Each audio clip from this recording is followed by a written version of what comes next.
Creído en el Señor, busca un lugar de adoración, un lugar donde pueda reunirse con los santos, adorar al Señor, ser ministrados, hoy en día le llamamos discipulados, alimentados con la palabra y por la palabra del Señor.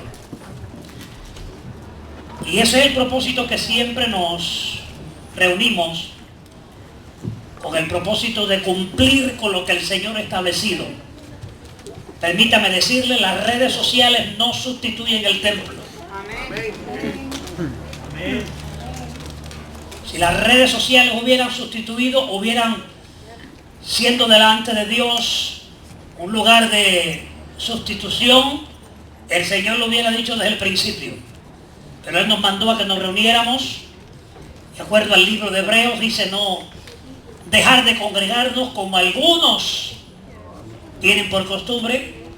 Recordar que cuando nos reunimos, el Señor dijo que donde 2 o 3 en su nombre se reúnen, ahí Él estaría. ¿Cuántos lo creen en esta hora? ¿Cuántos saben que cada vez que nos reunimos en su nombre, el Señor está? Y si el Señor está, las cosas están buenas, ¿cierto o no es cierto? Qué bueno, voy a pedirle que por favor incline su rostro y vamos a dar lectura a un verso que leímos hace poco, pero no finalizamos la enseñanza y me gustaría en esta noche finalizarla. Se encuentra en 1 Corintios capítulo 16, verso 13, y luego la vamos a estar leyendo. Le voy a pedir que busque su Biblia, porque de ahí quiero moverme, si me da el tiempo, un par de escrituras para poder orquestar la enseñanza en esta noche. Incline su rostro y oremos. Padre, gracias, bendecimos tu nombre. A ti damos siempre el honor y la gloria por tu amor, por tu misericordia. En esta noche una vez más estamos reunidos en este lugar para brindar a la gloria de tu nombre, Señor, la excelencia, Señor, la gloria y la honra merecida a tu nombre. En esta hora ha llegado el momento de tu palabra, mi Señor, pero sabemos, Señor, y reconocemos que sin ti nada podemos hacer. Tú en nosotros y nosotros en ti es como podemos llevar fruto y que el fruto permanezca. Te pedimos en esta hora que prepares nuestros oídos espirituales para que podamos recibir esta tu palabra gloriosa. Te damos gracias por la visita, Señor, sus familiares. Te pedimos por cada uno de ellos para que tus bendiciones sean abundantes sobre sus vidas. Que tú siempre proveas en todas las áreas donde pueda haber la necesidad, sobre todo espiritualmente, Señor. Tú estés presto, Señor amado, para hacer lo que solamente tú puedes hacer. Esta tu palabra ya es bendecida. Permite que sea de bendición a nuestras vidas y a nuestros corazones. Por Cristo y en Él te pedimos todas las cosas. Amén. Le voy a pedir que vaya conmigo al libro de Josué y vamos a considerar el capítulo 1. Quisiera hablar sobre la importancia del llamado de Dios a nuestras vidas. Si hacemos un análisis de cómo Dios ha hecho las cosas, Dios ha creado todas las cosas con su poder, y la Biblia dice por su palabra. Luego dice que creó al hombre a su imagen y semejanza, porque Dios tenía una visión, tenía lo que se llama un sistema de llevar a cabo. Muchas personas se preguntan, pero si Dios, con toda la inocencia o la omnisciencia que Él tiene, ¿cómo es posible que crea al hombre y luego el hombre peca y hace lo que hace? El que el hombre haya pecado no tiene que ver con Dios. El hombre pecó por voluntad personal. Dios le dio el libre albedrío, la libertad de escoger entre lo bueno y lo malo. Allá en el huerto del Edén le dio mandamientos. ¿Se acuerda que le mencioné hace unos días atrás sobre los 3 árboles que había en el huerto? Estaba el árbol donde todo se podía comer. Estaba también el árbol de la ciencia del bien y el mal, del cual Dios hizo provisión. Pero también dice la Biblia que allí estaba el árbol de la vida.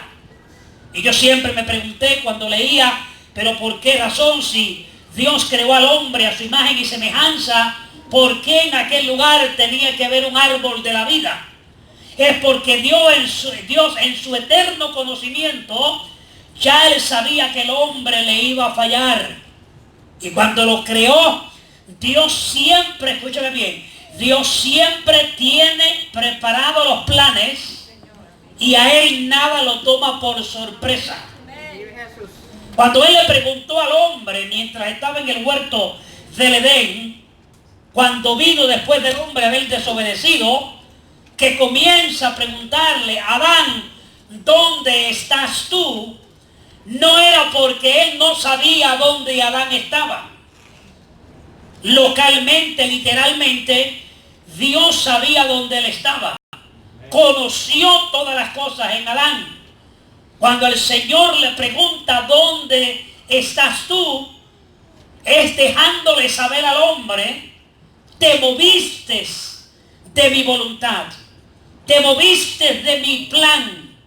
Te moviste de lo que yo quería para ti. Y cuando le pregunta al hombre, ¿dónde estás tú?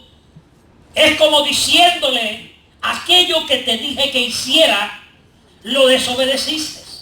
Ahora te encuentras en un lugar donde necesitas regresar a tener esa reconciliación con el Señor. Yo no sé si en esta noche hay alguien en este lugar que reconoce que un día estuvimos con esa relación bonita con el Señor, pero hoy día tenemos que reconocer que esa relación ha sido quebrada o quebrantada porque algo en nuestra vida hemos hecho, hemos practicado, nos hemos extraviado y la relación con el Señor no está bien. Hace unos días atrás el Espíritu de Dios me movía a decirle a ustedes que en este lugar habían personas que tenían que reconocer que se habían desviado, reconocer que se habían alejado, reconocer que un día estaban sirviendo al Señor en una forma extraordinaria, pero hoy en día ya la visión ya no está ahí. Y una de las cosas que Dios siempre quiere es que el hombre viva reconciliado con Él. Y yo doy gloria a Dios porque Dios ministra en nuestras vidas. Yo doy gracias al Señor porque nos habla. Le dijo al capítulo 6 y verso 16 del libro de Jeremías, le dijo al pueblo, allá cuando el pueblo estaba desviado, le dijo, mira, paraos en los caminos, preguntad, mirad cuáles son las sendas antiguas. Luego le dice, cuál sea el buen camino, y andad por él y hallaréis descanso para vuestras almas. ¡Aleluya! Alabado sea el Señor. El Señor nunca desea y prefiere que el hombre esté alejado de él. Pero de acuerdo al capítulo 59, verso 2 del libro de Isaías, ¿sabe lo que hace separación entre nosotros y Dios? El pecado. El pecado. Yo he tenido que ministrarle a personas para dejarles saber que la misericordia de Dios está ahí para perdonar. De acuerdo a Juan, si confesamos nuestros pecados, Él es fiel y justo para perdonarnos y limpiarnos de toda maldad, de toda iniquidad. ¿Cuántos lo creen en esta hora? Que tenemos delante de Dios a un abogado, a Jesucristo el justo, sentado a la diestra del Padre, dispuesto a interceder por nosotros día tras día.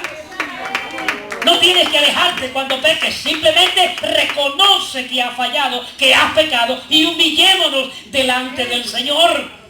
Y vamos a ver la restauración del Señor. De acuerdo a Proverbios 28:13 dice, el que encubre su pecado no prosperará, pero el que los confiesa, se aparta, alcanza misericordia. Esa es palabra de Dios. Así que aunque el Señor, de acuerdo a Juan, Él dice, os escribo, hijitos, para que no pequéis, el propósito es que no pequemos. Pero si pecamos, si fallamos, la misericordia de Dios está ahí para restaurarnos. Pero pues escucha bien, tiene que haber arrepentimiento, tiene que haber humillación. De acuerdo al capítulo 51 de los Salmos, el salmista dijo, un corazón contrito y humillado, tú no lo desprecias. La palabra contrito significa arrepentido, no contristo es contristado. Contrito, la palabra contrito significa arrepentido. Un corazón contrito y un corazón humillado, Dios no lo desprecia.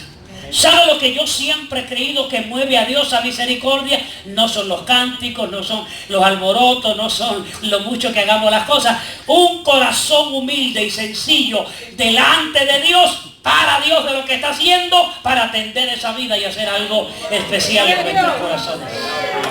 Eso fue lo que hizo con el salmista. Hácelo fuerte si lo creen en esta hora. ¿Lo hace el Señor o no lo hace? ¿Con quién lo ha hecho el Señor ya? Él lo ha hecho conmigo. ¿Lo ha hecho con alguien más o con el pastor nada más? Lo ha hecho con todos nosotros. Significa que el Señor en su misericordia, Él siempre desea que tengamos esa reconciliación con Él.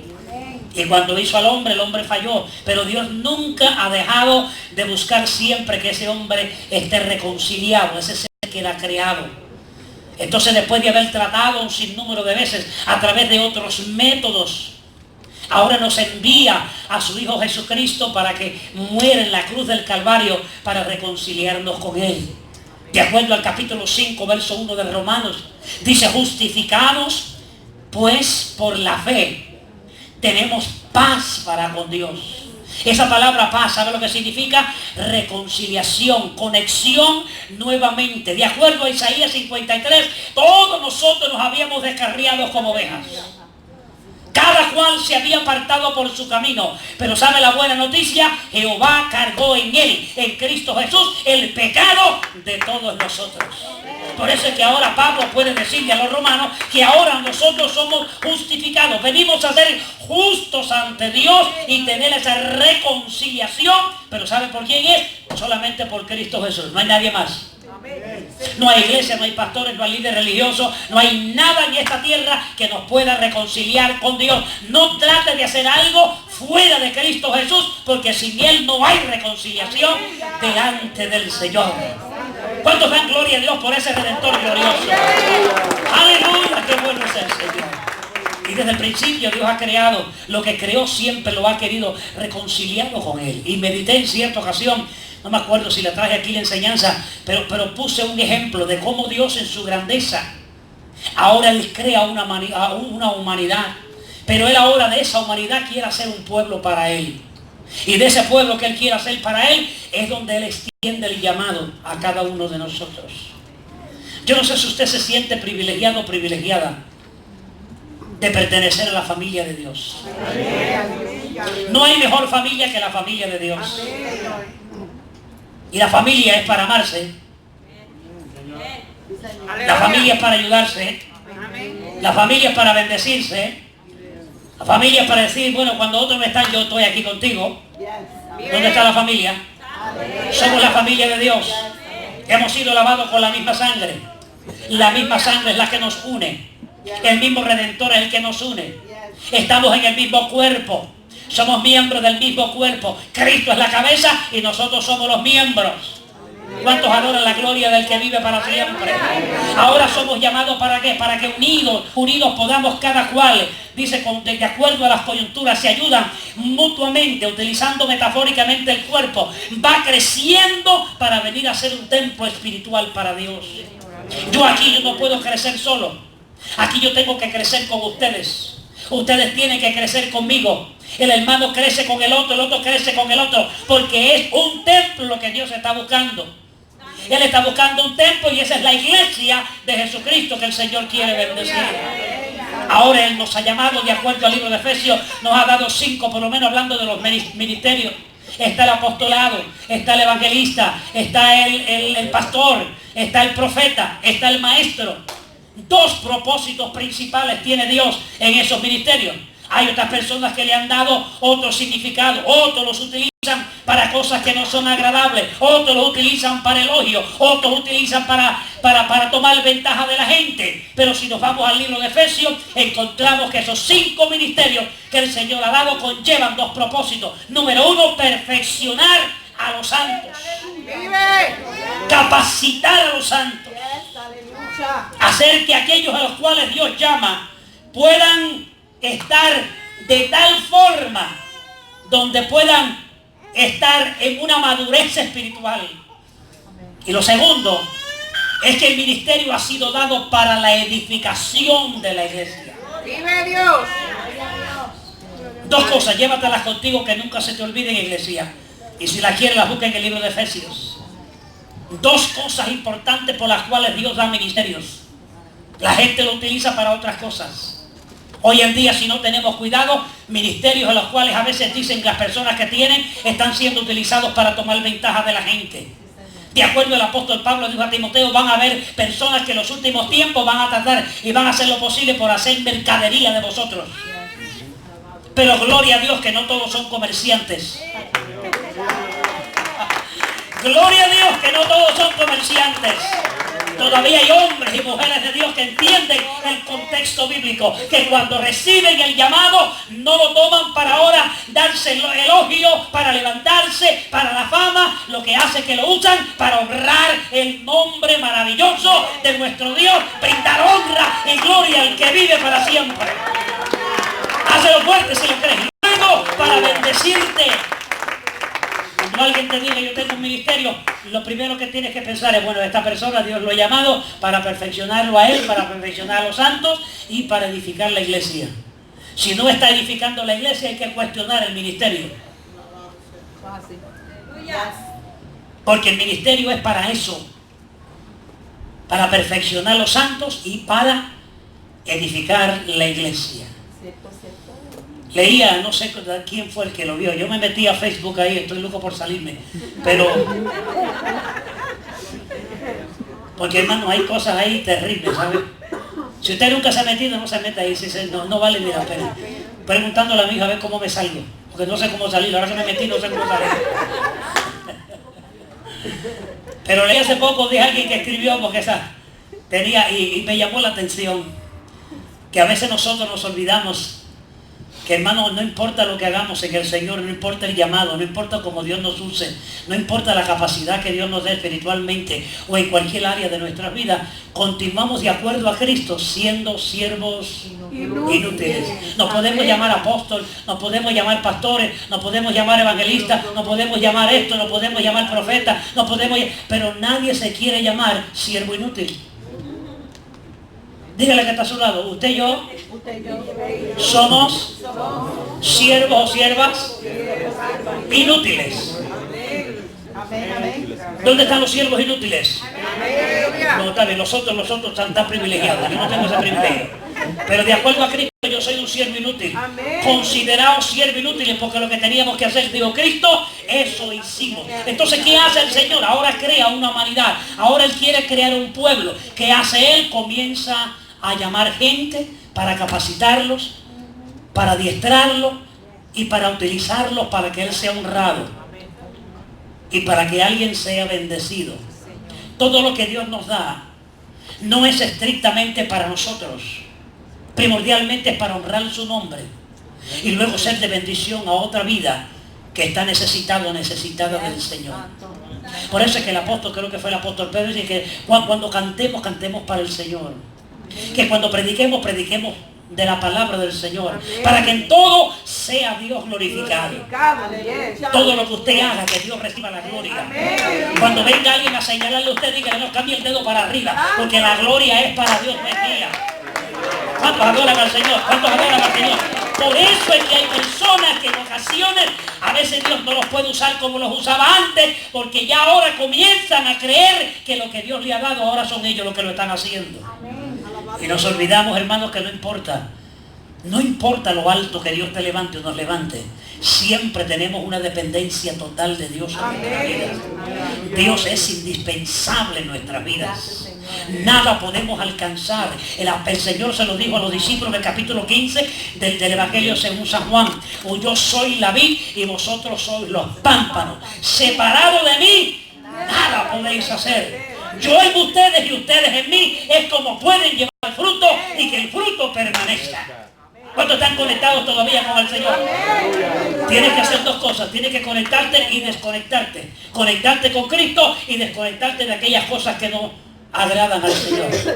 Hay alguien que Dios ha traído en esta noche para dejarte saber que tienes que desconectarte de donde te has conectado, porque la conexión que tienes es la conexión equivocada. Dios quiere que te conectes con Él y te desconectes de aquellas cosas que te están impidiendo esa relación hermosa con Dios. Recibe la palabra en esta noche. El Espíritu de Dios no te equivoca. Desconéctate de aquello que no es de Dios. Dios te ha llamado con propósitos. El salmista dijo que el propósito de Dios tiene que ser cumplido en nuestras vidas. Pero a veces no puede ser cumplido, no porque Dios quiere cumplirlo, es porque la posición nuestra no está conectada con el propósito de Dios. Cada vez que Dios llama a alguien, lo llama para ser, mire, un canal de bendición en el reino del Señor. De acuerdo a Pedro, somos llamados para ser, ¿qué? Linaje escogido, real sacerdocio, pueblo adquirido por Dios, nación santa. Hermanos, una descripción hermosa que tiene el pueblo de Dios. Pero nosotros tenemos que reconocer eso. Ahora el Señor nos llama, nos trae a sus caminos. ¿Cómo Él lo hace? Él sabe cómo hacerlo. Hay personas que Dios los llama temprano después de haberlo llamado, otros tardan un poquito. Pero no importa el tiempo que sea, lo importante que sea el tiempo de Dios y su llamado. Y que cuando Él te llame, cuando Él extienda esa voz de querer tenerte trabajando en su reino, haciendo algo, que usted y yo podamos hacer como hizo Isaías.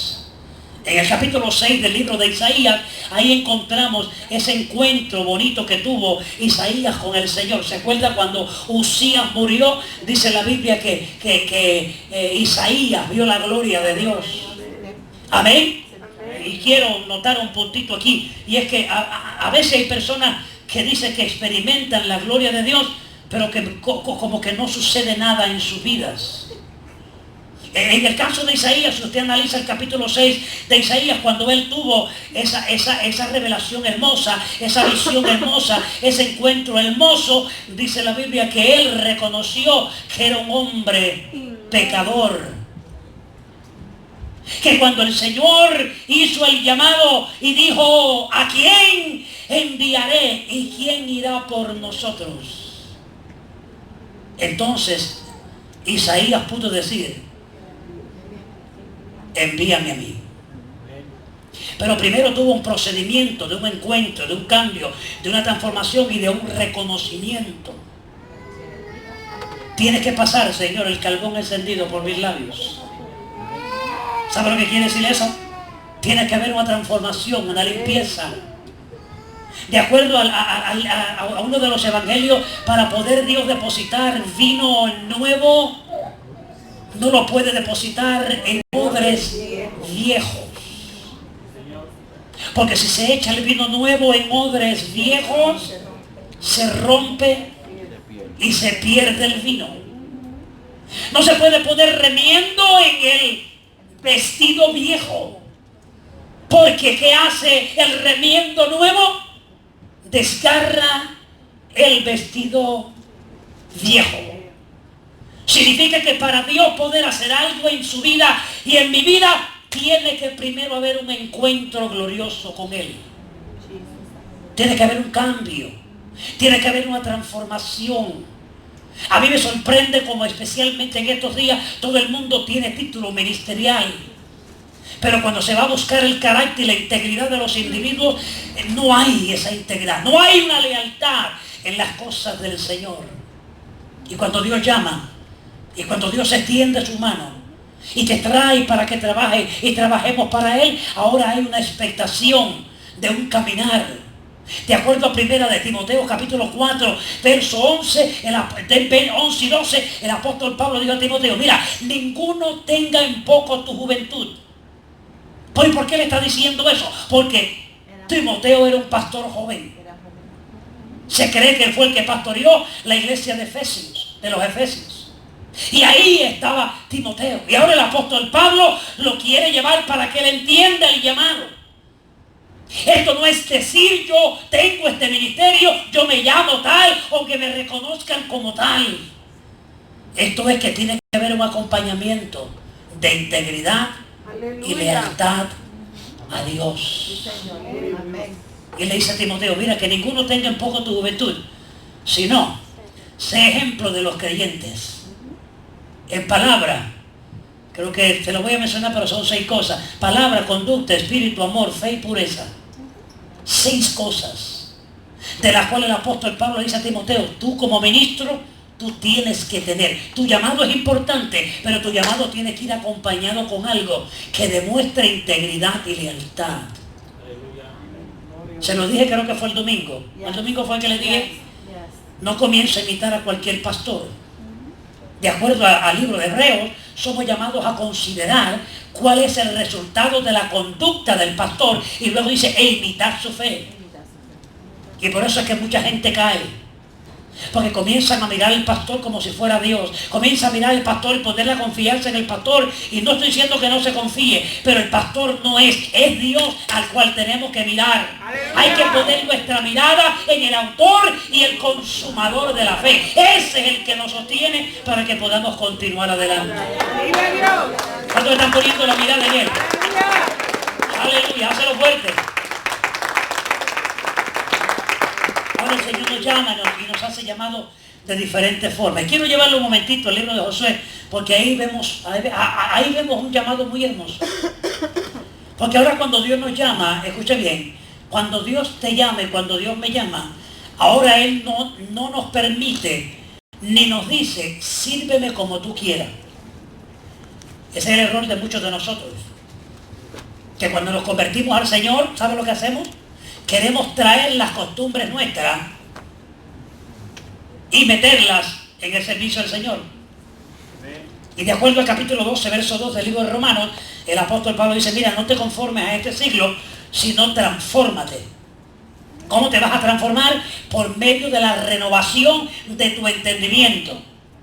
¿Para qué? Para que comprobéis, para que experimentes, para que veas cuál es la buena, agradable y perfecta voluntad de Dios. Si no hay transformación, no podemos experimentar la voluntad del Señor. Y la voluntad del Señor es buena, es agradable y es perfecta. Tiene que haber de nosotros una determinación de querer cambiar. Muchas personas malinterpretan lo que le dijo el apóstol Pablo a los tesalonicenses. Ahora ven, si alguno está en Cristo, nueva criatura es. ¿Pero qué significa eso? Que somos nuevas criaturas. ¿Qué significa eso? Que dejamos de ser nuestro físico. No, seguimos siendo iguales. Pero ahora hay una mentalidad diferente. Una forma de pensar, una forma de actuar, una forma de caminar, una forma de vivir que es diferente. La nueva criatura es una nueva creación. De acuerdo al libro de Efesios, el apóstol Pablo dice que esa nueva creación, oye, dice, el hombre viejo está viciado. Tiene unos vicios, unas costumbres que no son de acuerdo a Dios. Que dice él, vístete del nuevo hombre que es creado según Dios. ¿Se ha puesto a pensar cómo Dios ha sido, cómo es la creación de Dios, cuál es el carácter de Dios? Eso es lo que quiere el Señor. Por eso es que ahora cuando miramos ahora que somos nuevas criaturas, tenemos que entonces decir, pero espérate, ¿somos nuevas criaturas en qué? Ahora hay cosas que hay que adoptar en nuestra vida, traer a nuestra vida, para que esa nueva criatura se vaya desarrollando como Dios quiere que se desarrolle en nuestras vidas. Gloria a ti, Jesús. ¿A cuánto el Señor nos ha llamado? Amén. Cuando Dios te llama y cuando Dios nos llama, Él desea que hagamos las cosas como Él quiere. Yo siempre se lo recuerdo. ¿Se acuerdan cuando llamó a Noé y le dijo que preparara el arca? Él no le dijo a Noé, prepara el arca como tú quieras. En revelación Dios le mostró cómo era que había que hacer el arca, cuántos pisos iba a tener, cómo le iba a poner la brea por dentro y por fuera. Amén. Cómo iba a ser las puertas y cómo era que iba a traer todo lo que Dios dijo que iba a traer en el arca. Eso se lo dijo a Noé. Cuando Dios quiso erigir el tabernáculo y llamó a Moisés y le dijo a Moisés que erigiera, o sea que fabricara un tabernáculo donde Dios pudiera manifestarse al pueblo, Dios no le dijo a Moisés hazlo como tú quieras. Dios le dio a Moisés la forma, las cortinas, los colores, el material.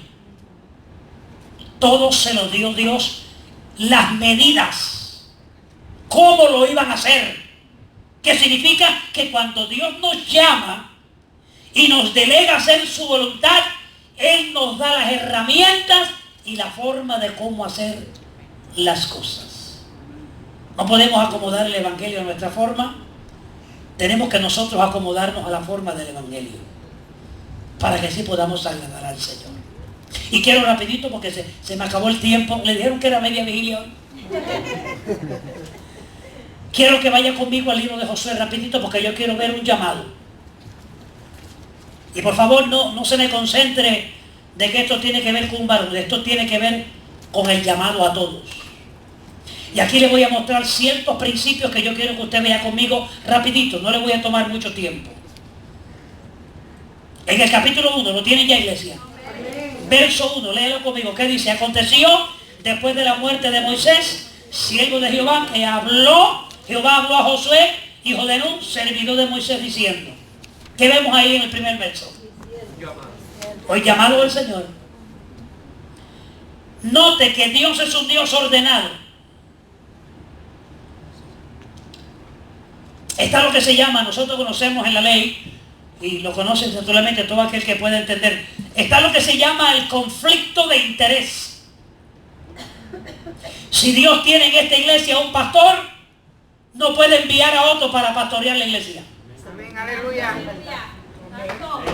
Por eso donde quiera que usted vaya, tenga cuidado con estar usurpando los poderes pastorales, las autoridades pastorales.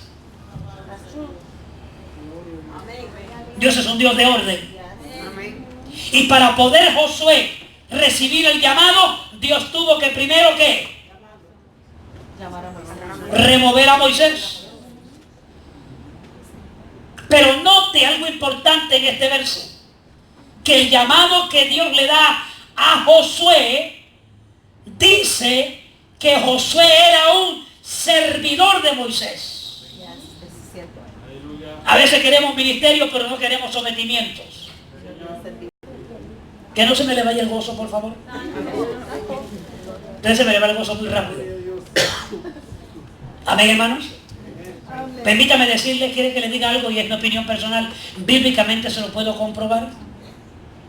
En la mayoría de los casos, cuando Dios llama a alguien, es porque tiene un corazón de servidor o de servidora, un corazón humilde de sometimiento, de obediencia. Si usted lee la historia, usted se da cuenta que antes de Dios llamar a Josué para que sustituyera a Moisés que había muerto, dice la Biblia que él era un servidor y era un servidor al lado de Moisés todo el tiempo. En ocasiones Josué daba ciertas opiniones a Moisés, pero nunca sobrepasó la autoridad del líder al cual él tenía que reconocer, tenía que estar sometido. ¿Puedo hablarle con sinceridad? Muchos no pueden prosperar porque no tienen un espíritu de sometimiento.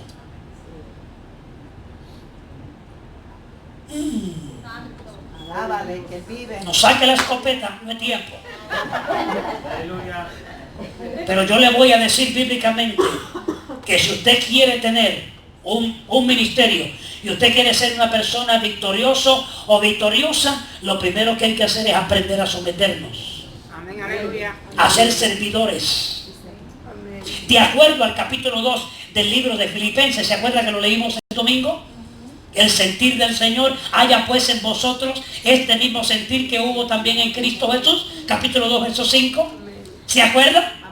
¿Por qué usted cree que en el verso 9 dice, por lo cual, por tal razón, Dios lo levantó hasta lo sumo? A Jesucristo. Le dio un nombre que es sobre todo nombre, para que en el nombre de Jesucristo se doble toda rodilla de los que están en el cielo, en la tierra y debajo de la tierra. Y toda lengua confiese que Jesucristo es el Señor para la gloria de Dios Padre.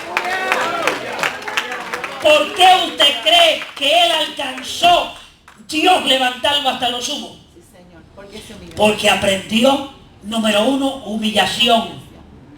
Humilde. Iglesia, nos hace falta humildad. Santo. Iglesia, nos hace falta la humildad. Número dos, él vino a ser un servidor. Primero vino a ser un servidor, o se humilló, vino a ser un servidor, pero luego dice que vino a ser obediente ¿hasta dónde?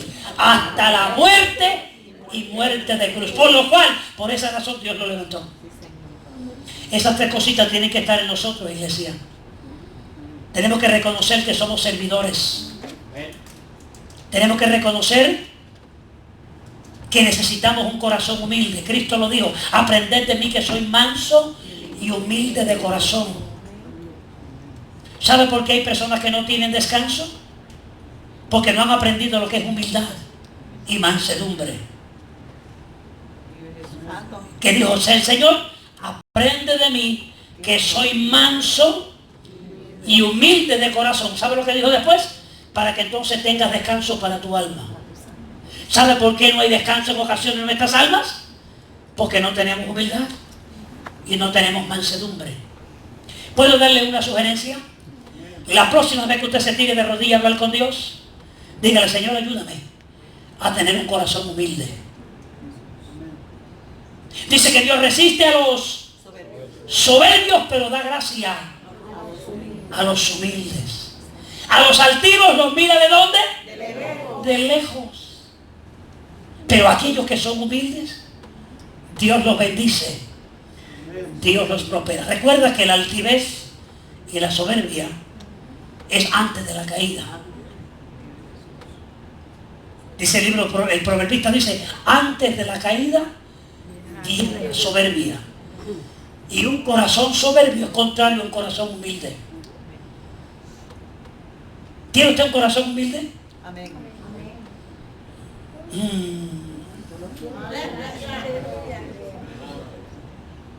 Quiero rápido, se me acabó el tiempo ya.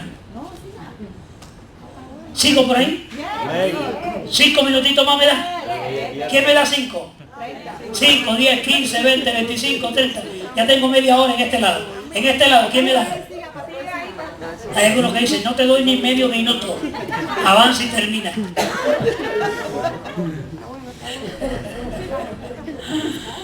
Josué era servidor de Moisés.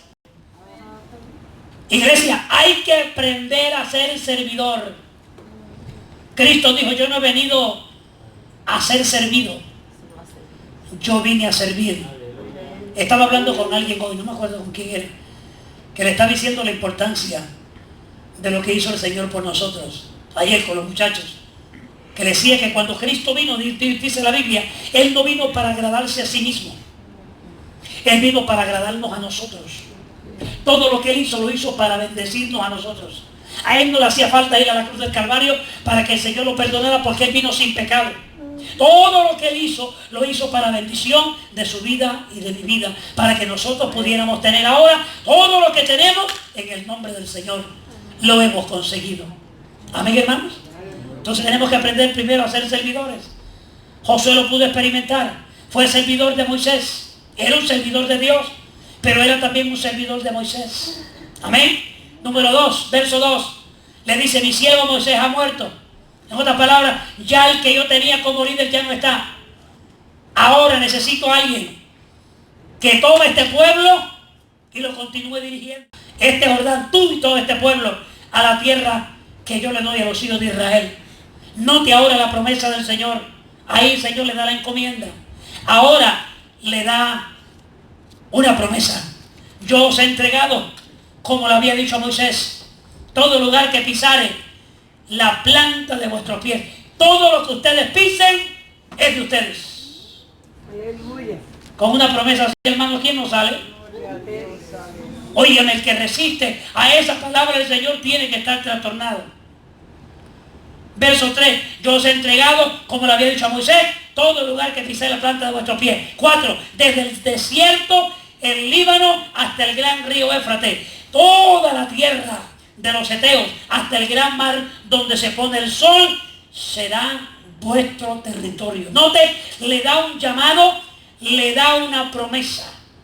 Llamado y promesa. Nunca Dios llama a alguien si detrás de ese llamado no tiene una promesa de bendición para aquel al cual Él llama. No creas que estás aquí si reconoces que Dios te ha llamado y eres parte integrante del reino de Dios. No creas que estás aquí perdiendo el tiempo. No creas que no eres heredero y coheredero con Cristo. No creas que todo lo que ha prometido Dios es para otro, pero para ti no es. Es para todos aquellos a los cuales el Señor ha llamado. Es tuyo también. Levanta la mano y diga, es mío también. Todas las promesas del Señor. Hay un cántico de mucho tiempo que yo aprendí al principio que me convertí al Señor. Las promesas del Señor mías son. En la Biblia yo lo veo y yo sé que es la verdad. Las promesas del Señor mías son. ¿Cuántos saben que son nuestras? Ahora le hace el llamado, le hace promesa, le dice, te voy a dar todo esto va a ser de ustedes. Como lo había prometido, lo voy a cumplir. Verso 5, note lo que dice. Cuando Dios te llama y cuando obedecemos a su palabra, obedecemos a lo que Él ha dicho, ¿sabe lo que le dice ahora? Mira, nadie te podrá hacer frente. ¿Cuándo? En todos los días de tu vida. ¿Sabe lo que le está diciendo Dios? Yo voy a estar contigo. Te voy a defender. Vas a tener victoria. ¿Cuántos dan gloria a Dios por ese llamado? Como estuve con Moisés, también estaré contigo. ¿Qué le dijo? No te dejaré ni te desampararé. Cuando Dios te llama, cuando Dios nos llama, Él no nos llama para dejarnos solos. Él no nos llama para dejarnos huérfanos. Él ha prometido estar con nosotros. Pero ahora entra lo más importante en la vida de Josué. Note lo que le dice. Ahora tú tienes una partecita que tú tienes que hacer. Escribí hace poco en mi teléfono un título que decía, la gran mayoría de las promesas del Señor en nosotros no son cumplidas, no porque Dios no cumple, sino porque nosotros no hacemos la parte que a nosotros nos corresponde. Dios hace la promesa y nosotros cumplimos con la condición. La promesa conlleva condición. La promesa es de Dios. La condición nos corresponde a nosotros. Ahora Dios le dice, después de llamarlo, después de prometerle, después de asegurarle que Dios estaría con él, mire lo que le dice, verso 6, esfuérzate y sé valiente. Iglesia, hay que esforzarse y ser valiente. Y si hay días donde tenemos que esforzarnos y ser valientes, son estos días. Estamos siendo amenazados por tantas cosas que surgen alrededor nuestro. ¿Sabe lo que nos dice el Señor por medio de esta palabra? Dos cosas. Vamos a esforzarnos y vamos a ser valientes. Esforzarnos significa que vamos a hacer algo más de lo que hacemos normalmente. Normalmente hacemos aquello y si no funciona, lo dejamos. Yo creo que la palabra esforzar va un poco más allá. Es determinarnos a lograr, a seguir, a cumplir. Continuar adelante sirviendo al Señor, no importa lo que surge en nuestras vidas. Porque el llamado que Dios nos ha dado es un llamado santo. Y un llamado que solamente Dios, Él es el que nos lo ha dado. Vive Jesús. Noto lo que dice y con esto termino. Amén. Esfuérzate y sé valiente. Le está diciendo, cuando tú te esfuerzas y seas valiente, tú has sido llamado para repartir a este pueblo por heredad la tierra de la cual juré, prometí a vuestros padres que la daría a ellos. Note un llamado, promesa, protección, pero ahora el Señor le dice, tú tienes que hacer algo. Y yo soy de los que creo, con esto voy a finalizar, yo soy de los que creo que a pesar de que Dios llamó a Josué, que a pesar de que le hizo promesas, que a pesar de que le dijo que estaría con él, si Josué no se hubiera esforzado y no hubiera sido valiente, no hubiera podido ver el propósito de Dios en su vida. No hubiera podido dirigir a aquel pueblo. No hubiera podido escuchar las palabras que se escucharon de nuestro hermano Josué por ahí por los capítulos 42, 43, al finalizar su jornada, cuando reunió al pueblo antes de retirarse y finalizar su ministerio. ¿Sabe lo que le dijo a ellos? Yo quiero que ustedes no se olviden que de toda palabra buena que Dios habló, ninguna de ellas ha faltado. Y yo quiero decirte, iglesia, en esta noche, que de toda promesa hermosa que Dios nos ha hecho, ninguna de ellas va a caer al suelo, porque la palabra del Señor permanece para siempre. Ahora bien, tenemos que hacer dos cosas. Tenemos que esforzarnos y tenemos que ser valientes. El que se esfuerza y es valiente contrarresta toda corriente negativa que pueda venir a nuestras vidas. Yo le estaba diciendo a alguien hace poco, tú tienes que ser como el salmón. Yo no te llamé salmón, estoy diciendo que tienes que ser como el salmón. ¿Sabe lo que hace el salmón? ¿Cuántos saben? Yo se lo dije. Hay salmones en este lugar. ¿Por qué? Somos salmón. ¿Por qué? Porque cuando viene la corriente a tratar de destruirnos, nosotros le hacemos frente y sobrepasamos lo que la corriente quiere hacer en nuestra vida. ¿Sabe quiénes son esos? Los que se esfuerzan y los que son valientes.